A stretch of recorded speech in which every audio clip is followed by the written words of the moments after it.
Why is this important? I want you to really understand that there is a subculture out there that we are unaware of as employers and people who work on the safety side. I was doing a policy writing workshop in Reno, Nevada. I was at the state chamber. I had this lovely smart board, and I decided to get a little fancy in my presentation.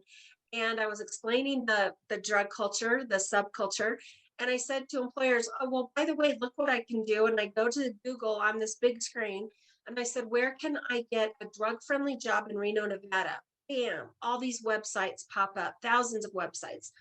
I clicked on the first one.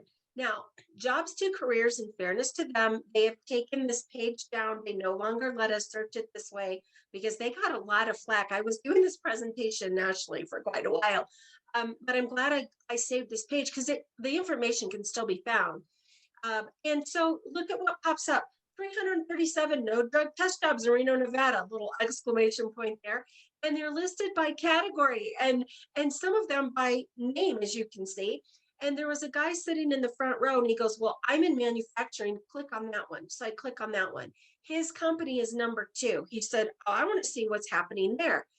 What basically happens is employees go under pseudonyms and they go in and they type in things like on his profile that said, oh, they're going to do a pre-employment test. It's pretty easy to cheat. Once you pass it, they don't care. They're cool with it. You can do whatever you want. And he goes, well, that's not true at all. And I said, well, do you do random drug testing in your company? And he goes, no. And I said, okay, as far as your employees understand, it's fine. You're cool with it. So what message are you sending in your workplace culture, in your policy, and how you enforce it and how you communicate it?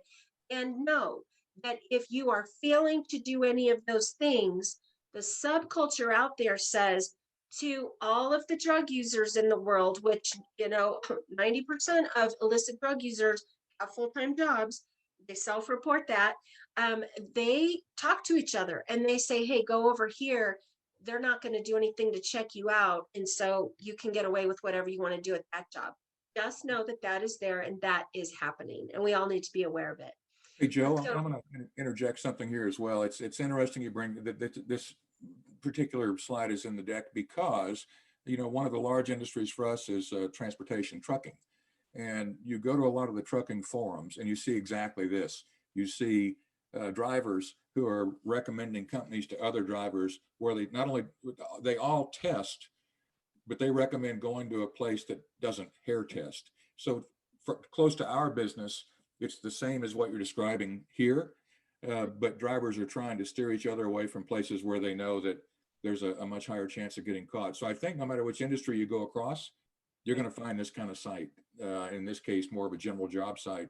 But I think you're going to find this as you look at different industry kind of forums and industry sites beyond just the job sites. It is that sort of underbelly that you talked about that we often don't know much about till we go look for it. exactly. We tend to be naive about it, and we need to pay attention to that and understand that it's out there.